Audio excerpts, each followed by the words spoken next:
Poll, After SNP's demands, should Scotland be compensated for Brexit? Vote.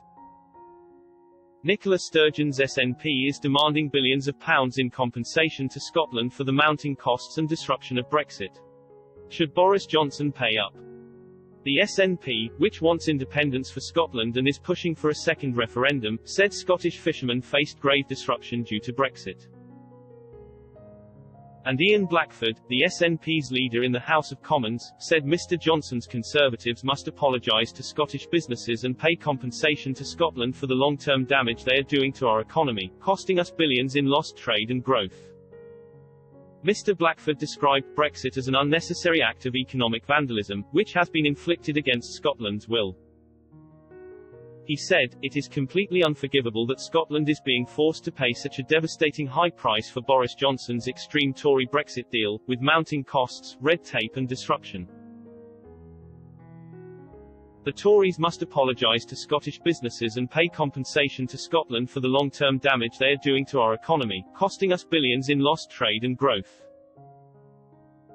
He continued, "This disastrous Tory Brexit was a completely unnecessary act of economic vandalism, which has been inflicted against Scotland's will. It is now beyond doubt that the only way to protect Scotland's interests and our place in Europe is to become an independent country. With businesses, industries and communities across Scotland warning of rising costs, bureaucracy and delays, it is clear Boris Johnson's Brexit deal has already left the UK poorer and worse off, with absolutely no benefit to Scotland at all. Every promise has been broken. The UK government must now provide an urgent multi-billion package of compensation to Scotland to mitigate the lasting Brexit harm done to Scottish businesses, industries and communities. Scotland has been completely ignored by Westminster throughout the Brexit process.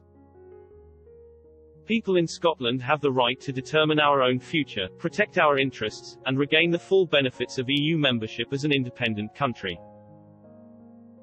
But the compensation demands from the SNP have sparked a furious reaction from political rivals. Scottish Tory Constitution spokesman Dean Lockhart accused Ms Sturgeon's party of stirring up grievances, especially when the country's government has received hundreds of millions of pounds from Westminster. He claimed the SNP is sitting on more than £700 million of additional COVID business support funding they have received from Chancellor Rishi Sunak, adding not a single penny of this has yet been delivered to firms struggling massively from lockdown restrictions.